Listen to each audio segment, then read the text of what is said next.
por proposta de José Bonifácio, o príncipe Dom Pedro foi nomeado arconte-rei do apostolado. E especula-se que essa ordem tenha tido inspiração carbonária europeia, onde Bonifácio tinha bastante conhecimento dos seus anos no velho continente. Só que isso não passa de uma especulação. A Carbonária tratava-se de uma ordem secreta, liberal e patriótica, que conseguiu o feito de reunir monarquistas e republicanos que lutavam tanto na França como em Portugal e também na Itália, de Giuseppe Garibaldi, o mesmo que atuou em batalhas no sul do Brasil. O corpo principal do apostolado era a palestra. Eles se tratavam como camaradas e seus membros também adotavam nomes simbólicos, como, por exemplo, Bonifácio era Tibiriçá e Dom Pedro, Rômulo. Era dividido em 4 categorias. Um laço no lado direito do peito definia o grau. Amarelo para os recrutas, vermelho para os escudeiros, azul celeste para os cavaleiros e branco para os apóstolos. O local onde eles se reuniam está no programa anterior. O card está passando aqui em cima. E com a fundação do GOB, a iniciação e aprovação de Dom Pedro como grão-mestre, numa jogada política de Gonçalves Ledo para minar José Bonifácio, dá início então aos conflitos entre os dois grupos. E já na posse de Dom Pedro, Domingos Alves faz um duro discurso, pesado contra José Bonifácio. Disse ele: "Apartai-vos, ó digno grão-mestre, de homens coléricos e furiosos. Por mais cientes que eles sejam, nunca acham razão e propendem para o crime."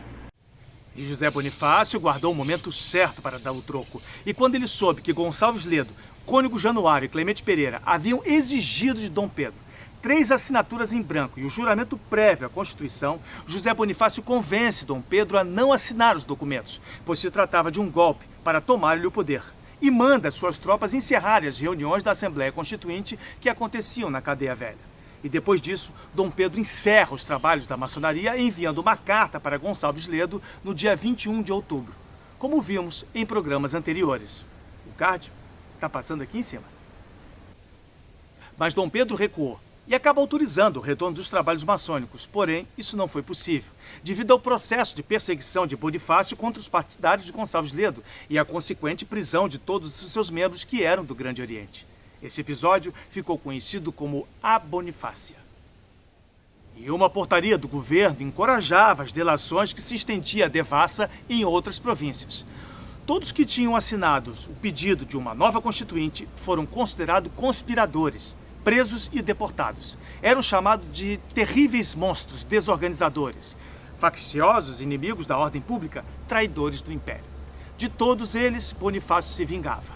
Clemente Pereira, Cônego Januário, Pereira Nóbrega, todos os maçons foram exilados e partiram para a Europa. Gonçalves Ledo fugiu para Buenos Aires sob a proteção do cônsul da Suécia, mas sem antes mandar para Dom Pedro uma representação contra o autoritarismo de José Bonifácio. E em apoio aos opositores, Cipriano Barata, o mesmo que lutou na Conjuração Baiana e Pernambucana e que fundou a loja maçônica Cavaleiros da Luz, o card está passando aqui em cima. Ele denuncia a violência de José Bonifácio chancelada por Dom Pedro. Veja. Só maus príncipes lançavam mão de meios tão abomináveis quando estão em desconfiança e temores de seu mau governo. E também recomendava que Bonifácio voltasse a ler o testamento político de Montesquieu para evitar o sistema de terror e arbitrariedade que se via no horizonte do Brasil. Alheio a essas críticas, Bonifácio espizinhou do seu antagonista direto e publica no jornal Espelho 38 versos quebrados, contando a trajetória de Ledo sobre o título O Fim da Impostura. Veja só o que ele disse. Viu que os intentos desse embusteiro eram, de todos, ser o primeiro, e que a nobreza o aborrecia só porque nobre já não se via. Viu que da intriga, dos labirintos, ele, envolvendo homens distintos, os afastava, com 1000 desgostos, para dos mesmos entrar nos postos. A Bonifácia encerrou de vez os trabalhos maçônicos, que só viria a se restaurar os seus trabalhos em 1831, quando Dom Pedro abdica a coroa brasileira. Mas os maçons democratas deram troco. Dom Pedro I cai do cavalo e fratura 2 costelas. E deixa de frequentar as reuniões do apostolado. Diante dessa ausência, chega no Palácio de São Cristóvão uma carta anônima escrita em alemão, dizendo que os apóstolos tramavam contra a vida do imperador. Essa carta foi traduzida pela imperatriz Leopoldina.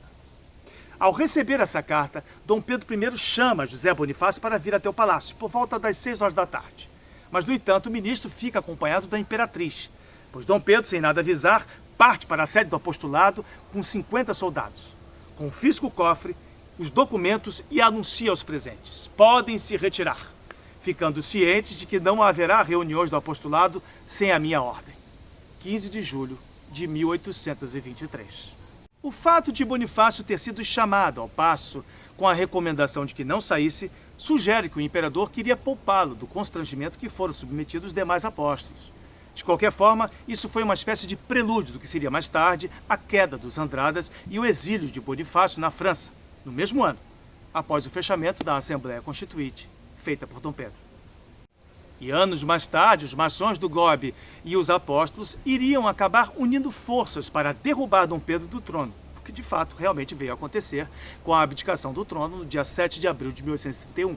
Após essa data, foi reinstalada o Grande Oriente do Brasil. 200 anos depois, o GOB refunda o apostolado como uma ordem de aperfeiçoamento maçônico e hoje segue funcionando em vários estados brasileiros. E mais detalhes sobre esse período da história vocês vão encontrar aqui mesmo no canal.